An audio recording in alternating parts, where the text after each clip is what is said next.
Vous avez déjà l'impression d'avoir exploré tous les recoins du cinéma des années 1970 pour réaliser que vous poursuiviez juste des suites et des super-héros? Pensez, encore. Enfouis sous le vernis de la décennie se trouvent des thrillers acérés, des drames poignants et des expériences stupéfiantes qui sont passées inaperçues, radars.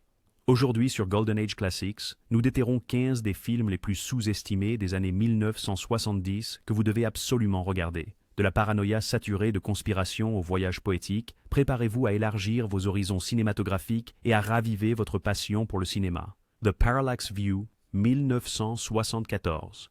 Dès sa toute première scène, un assassinat au sommet de la Space Needle à Seattle, The Parallax View vous agrippe par le col et ne vous lâche jamais. Ce qui commence par un meurtre politique évolue en quelque chose de plus sinueux et de plus sinistre, une vaste conspiration cachée sous le vernis poli de la démocratie américaine. Warren Beatty incarne Joseph Fratty, un reporter désabusé et mal fagoté qui découvre une organisation mystérieuse semblant recruter des assassins politiques. Alors que Fratty se rapproche de la vérité, la question n'est pas de savoir qui est derrière cela, mais est-il la prochaine cible? Alan J. Pakula, venant de réaliser Clute, livre le deuxième volet de son officieuse trilogie de la paranoïa, et il maîtrise pleinement le ton, l'ambiance et crainte. Pakula ne sert pas les réponses sur un plateau d'argent. Au lieu de cela, il laisse des indices, faisant confiance au public pour suivre la descente de Fratty dans le labyrinthe sombre du pouvoir institutionnel. Le silence dans ce film est assourdissant. Vous commencez à tout remarquer, la façon dont un concierge s'attarde trop longtemps dans un couloir, la façon dont un ascenseur s'ouvre juste un peu trop tôt. Le directeur de la photographie Gordon Willis, oui, le prince des ténèbres du parrain, dépeint Fratty comme un point dans une jungle de béton imposante. Fratty est visuellement écrasé sous l'architecture moderniste, encadré dans l'espace négatif et ombragé par des figures anonymes. Chaque plan semble l'observer. Retour. Ce célèbre montage psychologique, la fausse vidéo de recrutement, n'est pas seulement dérangeant, c'est un cours accéléré désorientant sur la manipulation, la propagande et le pouvoir sombre de imagerie. Ce n'était pas juste un thriller, c'était un avertissement. En termes de production, Pakula s'est battu pour préserver le style elliptique du film. Les studios voulaient de l'exposition, ils voulaient de l'ambiguïté. Il a gagné. Et c'est ce choix qui a élevé le film d'un procédural à un coup de poing philosophique. Coup de poing. Le compositeur Michael Small, souvent méconnu, livre une partition qui bat comme une crise d'angoisse discrète. Les refrains de piano vibrent sous des scènes de conversation autrement banales, accentuant votre impression que rien n'est sûr, personne n'est propre, et que la quête de vérité de Fratty pourrait être une sentence de mort. Les critiques étaient partagées lors de la sortie. Certains admiraient le style, mais trouvaient la narration froide. Pourtant, aujourd'hui, The Parallax View est largement considéré comme l'un des films les plus prophétiques du XXe siècle. Bien avant The X-Files, bien avant Snowden sur Wikileaks, Pakula a exploité une peur universelle. Et si le véritable ennemi n'était pas dehors, mais au-dessus de nous, silencieusement en train de nous observer, en attente? Sorcery, 1977. Sorcery est un film qui ne demande pas votre attention. Il la saisit à la gorge et vous met au défi de détourner le regard. Le réalisateur William Friedkin, tout juste après le succès mondial de L'Exorciste, a choisi ce remake sombre et dangereux du Salaire de la peur comme son prochain projet de passion. Mais au lieu de jouer la sécurité, il s'est lancé tête baissée dans le chaos. Le résultat? Un chef-d'œuvre à combustion lente imbibé de sueur, huile, pluie et désespoir existentiel. L'intrigue est trompeusement simple. 4 criminels venus des 4 coins du monde, chacun hanté, chacun en fuite, se retrouvent cachés dans un village infernal d'Amérique du Sud. Leur salut? Une mission suicide transportant de la dynamite instable à travers des montagnes, des forêts tropicales et des ponts de cordes qui s'effondrent, les ponts. Une secousse imprévue, une respiration mal synchronisée, et tout explose. Mais ce ne sont pas les explosions qui rendent ce film terrifiant, c'est l'angoisse de ce qui arrive, prochainement. Roy Scheider mène la distribution en tant que Jackie Scanlon, un chauffeur de fuite du New Jersey devenu un exilé désespéré. Oubliez le héros des Dents de la Mer. Scheider est ici usé, squelettique et aux yeux cernés, livrant une performance d'une intensité brute telle qu'il est difficile de croire qu'il ne perdait pas réellement la raison pendant le tournage.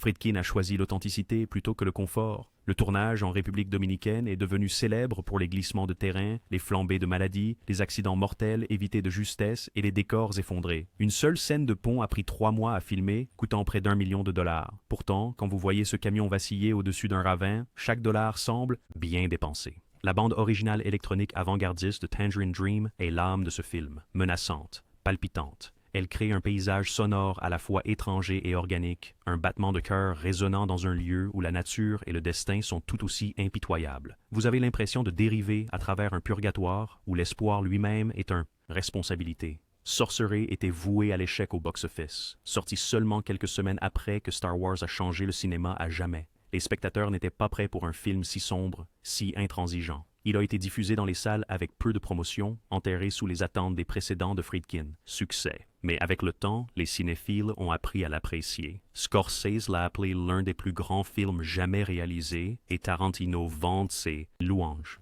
The Long Goodbye, 1973. Philip Marlowe n'a jamais ressemblé à ça auparavant. Fini le détective dur à cuire avec un fedora. The Long Goodbye de Robert Altman nous présente Elliot Gould en détective privé, fumeur invétéré, marmonnant, perpétuellement perplexe, qui se sent complètement hors de son élément dans le Los Angeles Post hippie décoloré par le soleil. Mais c'est le point. C'est du film noir après que le rêve est tourné au vinaigre, un genre retourné et habillé de cheveux ébouriffés et de chats de supermarché. Basé vaguement sur le roman de Raymond Chandler, le film suit Marlowe alors qu'il enquête sur la disparition d'un ami. Une enquête qui le mène dans un enchevêtrement de trahisons, de psychiatres corrompus, de gangsters et de manipulateurs riches. Mais l'intrigue est secondaire ici. Le génie d'Altman réside dans l'atmosphère et personnage. Il plonge Marlowe dans une Californie qui semble surréelle, comme un rêve sur le point de se défaire. Tout est voilé, depuis le brouillard matinal jusqu'à l'ambiguïté morale de chaque rencontre. Le Marlowe d'Elliot Gould est l'âme du film. Il est en décalage avec son époque, comme un homme somnambule à travers un monde qui a cessé de faire. Il parle à son chat, marmonne pour lui-même et ne semble jamais vraiment se connecter avec. Pourtant, il y a une brillance discrète dans son détachement. C'est la seule figure honnête dans un monde construit sur des mensonges. La réalisation d'Altman est libre, vivante et résolument moderne. Il utilise des objectifs à zoom, des dialogues superposés et de longues prises fluides pour créer un monde qui semble spontané et non maîtrisé. Le compositeur John Williams, avec une musique d'avant Star Wars, réinvente astucieusement le thème principal dans différents styles, allant du jazz de cocktail au mariachi mexicain, en soulignant le ton glissant du film et ses identités changeantes. À l'époque, le privé a déconcerté les critiques et aliéné les fans de films noirs traditionnels. Mais au fil des années, il est devenu un film culte adoré et l'un des plus célébrés d'Altman. Film.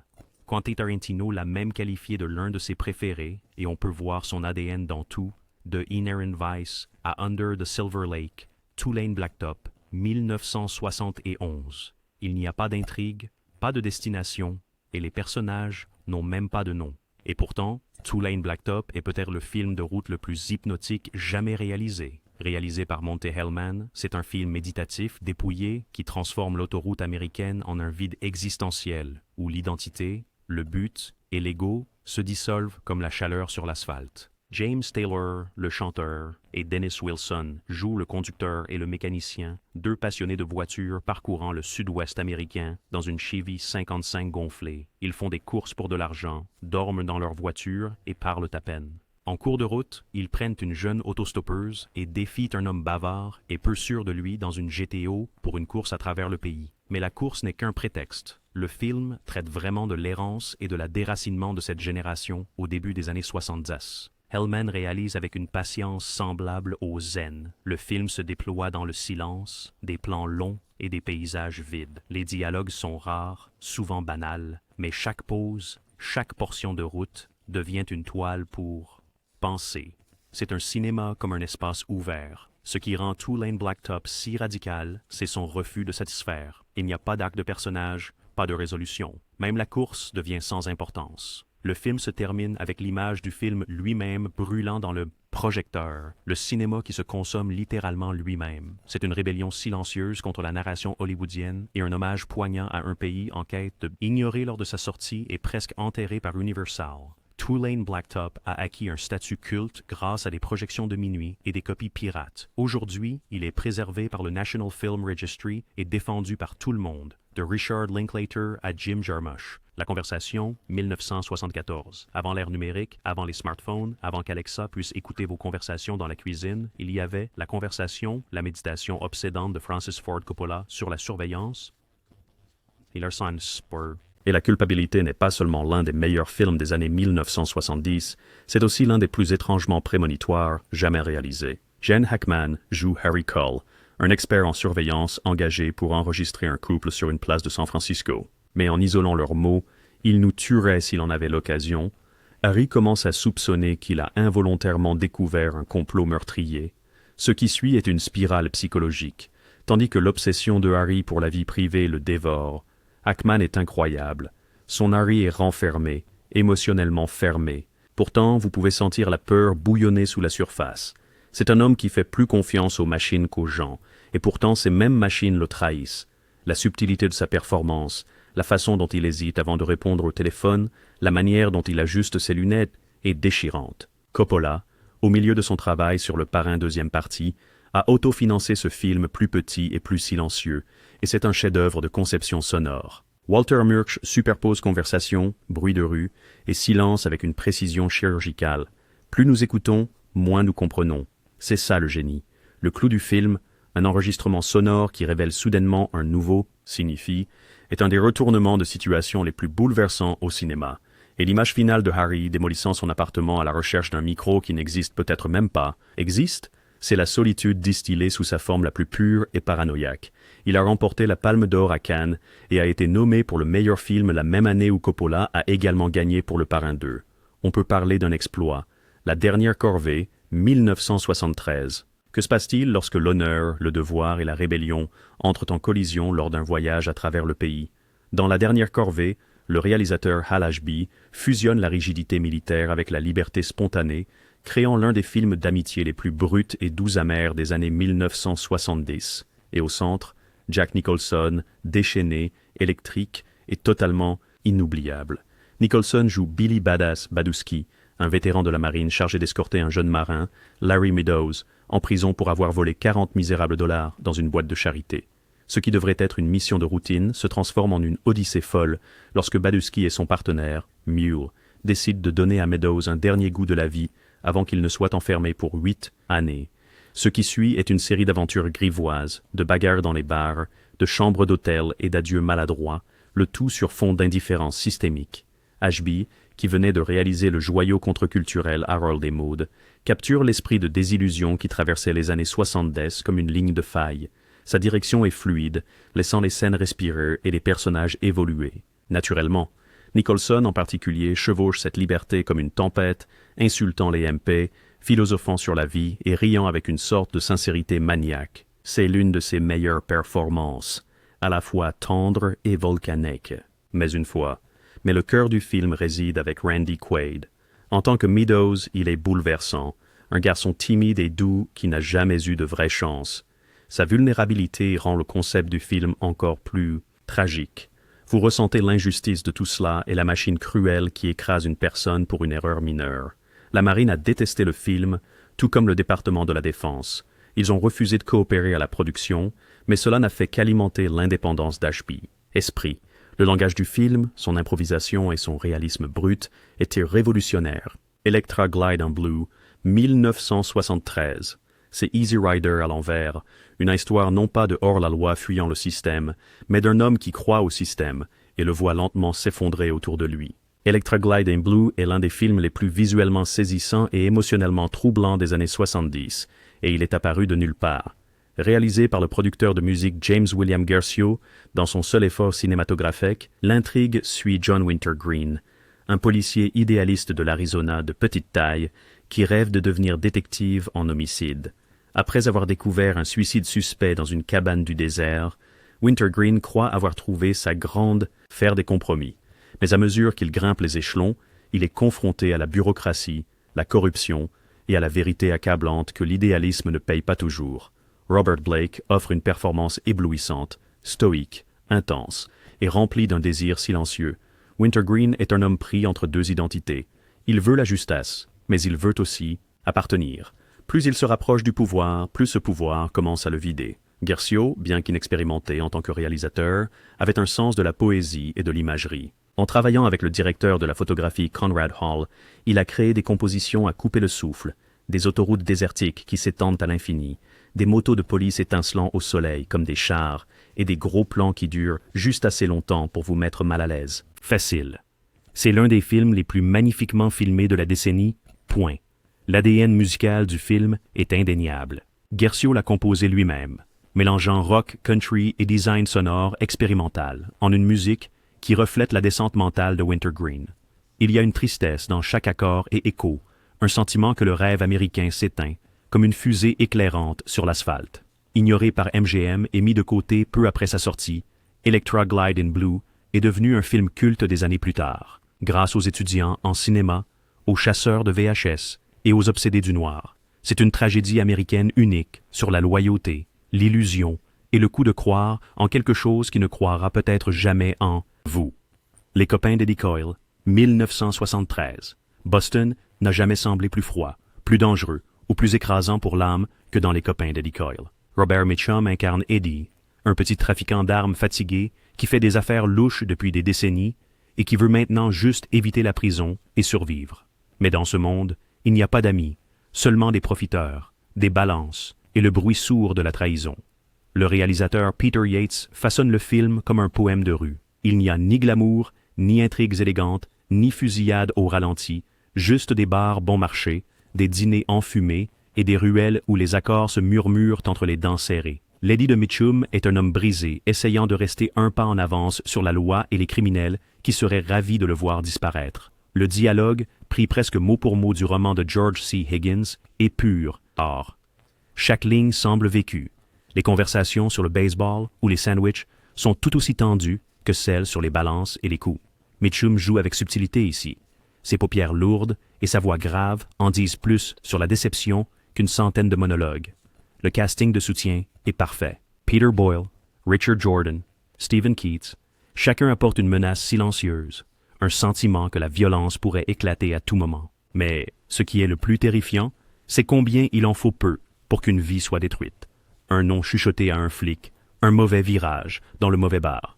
À l'époque, le public ne savait pas vraiment quoi en penser. Ce n'était pas clinquant, ce n'était pas bruyant, mais c'était le but. Eddie Coyle montrait le crime tel qu'il était vraiment.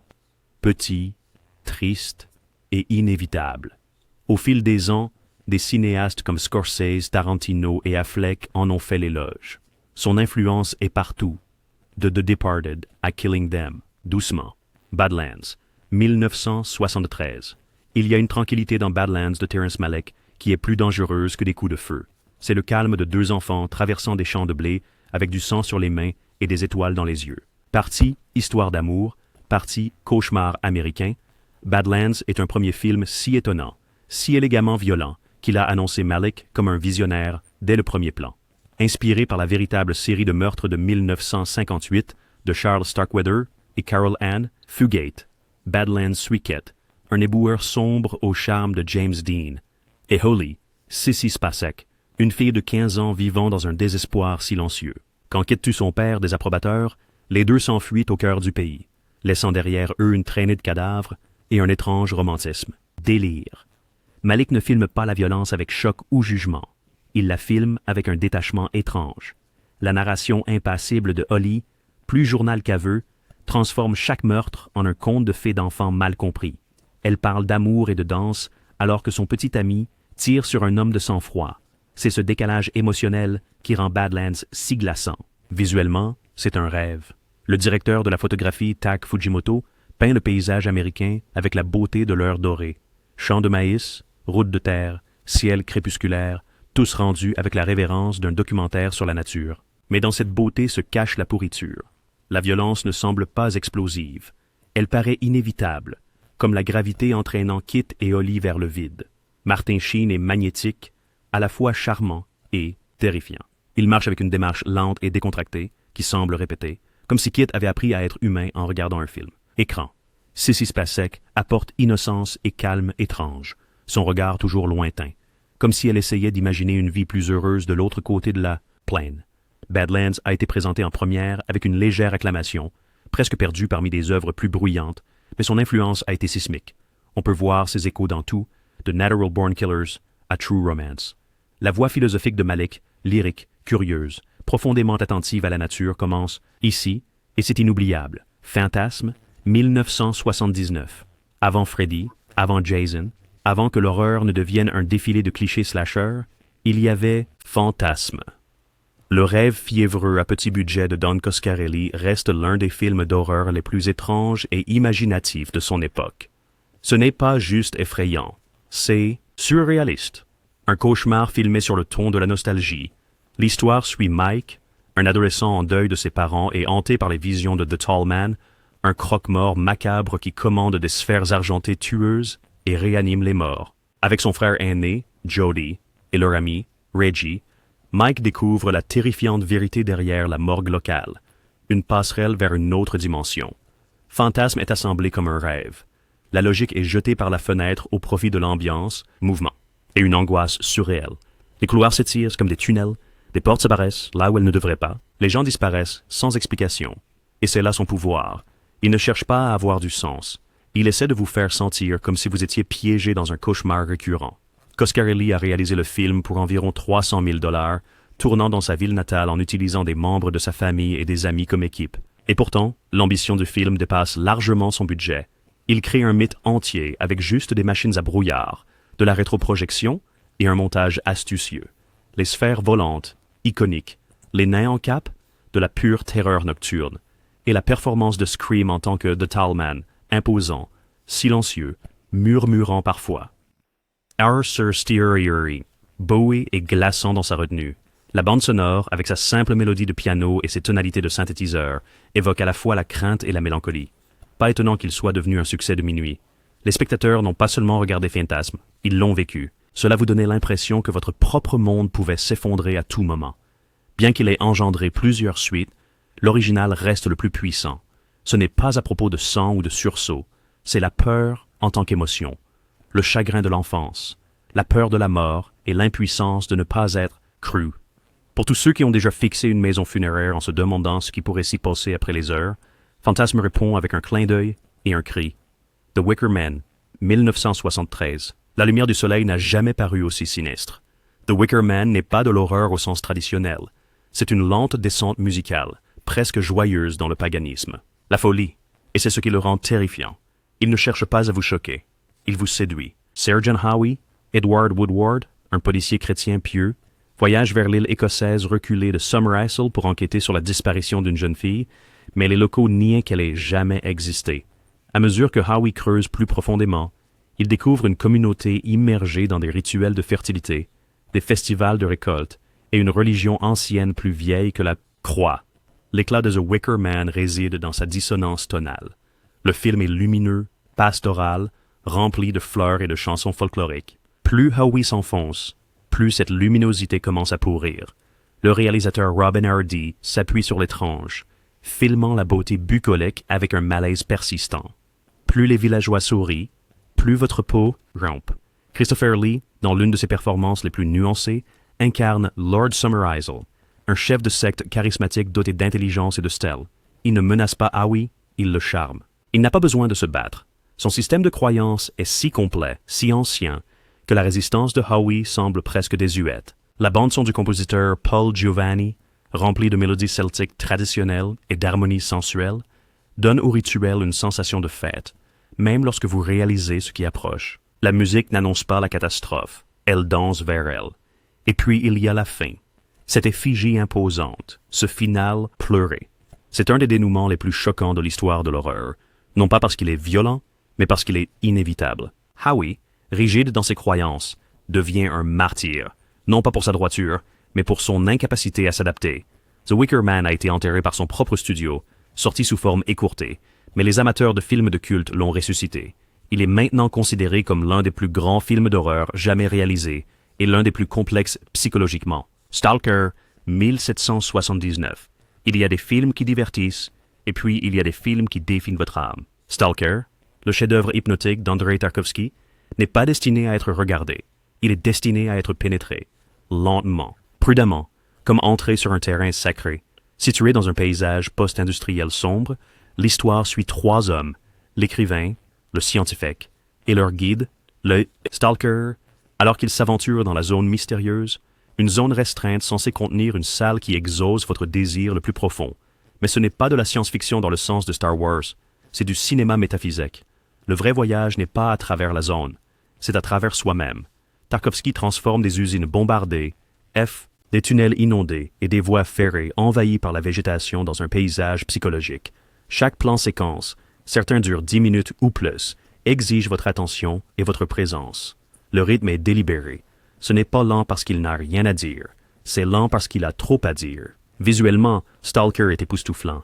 Le film commence dans une morosité au ton sépia, puis passe à des couleurs riches et terreuses au moment où les personnages entrent dans la zone, comme un passage du désespoir au rêve. Chaque image est une peinture, chaque ombre un question. La musique électronique d'Édouard Artemiev résonne comme un tonnerre lointain, à peine présent, mais toujours ressenti. Sur le tournage, le film était maudit. Les séquences originales ont été détruites par une erreur de laboratoire, forçant Tarkovsky à tout recommencer. Il s'est heurté aux censeurs soviétiques, a combattu la maladie et a poussé ses acteurs à des niveaux d'épuisement quasi mystiques. Certains spéculent même que les lieux de tournage toxiques ont contribué à la mort précoce de Tarkovsky, et, pourtant, ce qui a émergé ne ressemblait à rien d'autre avant ou depuis. Stalker ne concerne pas la chambre magique, c'est à propos de ce que nous pensons vouloir, de ce que nous avons peur d'admettre vouloir, et de ce que nous sommes prêts à risquer pour le trouver. La zone ne teste pas votre force, elle teste votre honnêteté. Performance, 1970. Que se passe-t-il lorsque vous mélangez le cinéma de gangster, la fluidité des genres, le psychédélisme et un dieu du rock en mode autodestruction? Vous obtenez performance, une grenade hallucinogène lancée directement au cœur du cinéma des années 1970. Co-réalisé par Nicolas Roeg et Donald Cammell, le film commence comme un thriller policier britannique. Chas, un exécuteur violent pour des gangsters londoniens, se retrouve en fuite après un coup qui tourne mal. Il se cache dans un manoir délabré de Notting Hill, appartenant à Turner, une rockstar recluse qui n'est pas sortie de chez elle depuis années. Ce qui commence comme une cachette devient une cocotte minute psychédélique où l'identité se dissout et le temps se défait. James Fox, généralement du type guindé, livre une performance de sa carrière en tant qu'homme se désagrégeant face au chaos. Et Jagger, eh bien, Jagger ne joue pas seulement Turner. Il est Turner, séduisant, rusé, quelque part entre gourou et fantôme. Leur dynamique devient une danse de domination, de curiosité et de dissolution.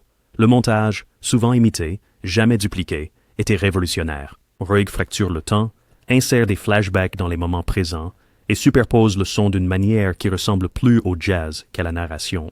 Miroir, lumière, armes à feu et rituels tourbillonnent ensemble dans un rêve fiévreux de violence, de sexualité et d'effondrement de l'ego. Le studio était horrifié.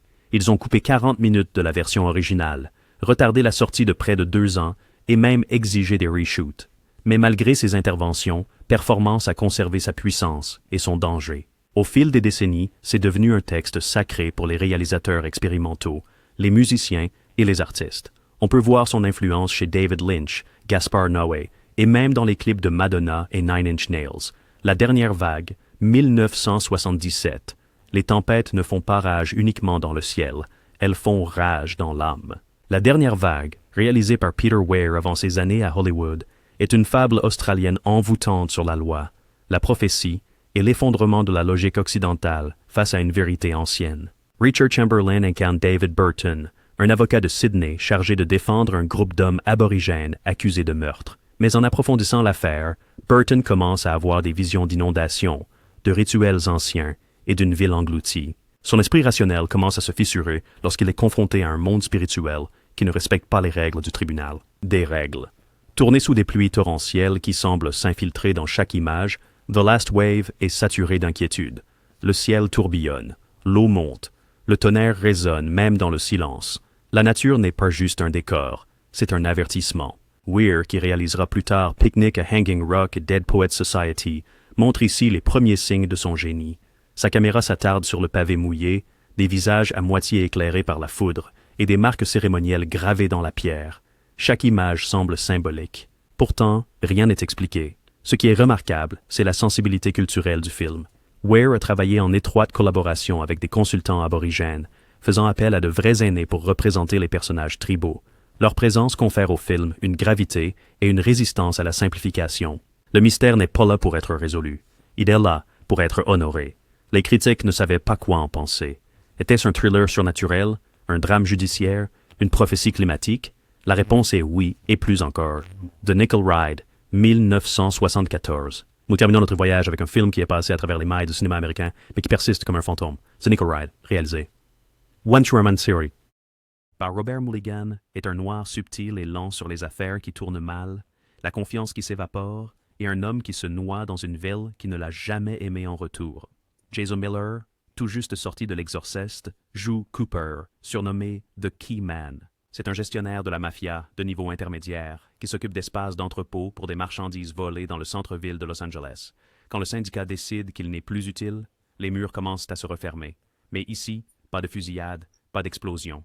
Juste la paranoïa, le silence et le sentiment croissant que quelque chose ne va pas et qu'il n'y a pas d'issue. Mulligan, connu pour des films plus raffinés comme Du silence et des ombres, entre dans un territoire rugueux avec grâce. Il dépeint Los Angeles non pas comme un terrain de jeu étincelant, mais comme un labyrinthe de portes verrouillées, d'entrepôts vides et de trahisons résonnant sous des lumières fluorescentes. Chaque scène donne l'impression de se dérouler une seconde trop tard, comme si le destin avait déjà pris sa décision. Bouger.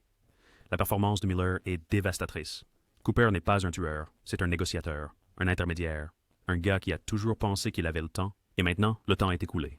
Son visage, aux paupières lourdes, les épaules affaissées, raconte l'histoire d'un homme réalisant trop tard que la loyauté est un mythe dans son métier de mal promu et distribué de manière limitée. The Nickel Ride a été oublié presque instantanément, mais il a été redécouvert par les cinéphiles et les historiens du noir qui reconnaissent sa beauté, sa patience, son désespoir tranquille, sa dignité tragique. Si vous êtes arrivé jusqu'ici, vous n'êtes pas seulement un fan de cinéma, vous êtes un archéologue cinématographique. Vous voyez la beauté que d'autres manquent. Ces 15 films n'ont pas été réalisés pour être des blockbusters.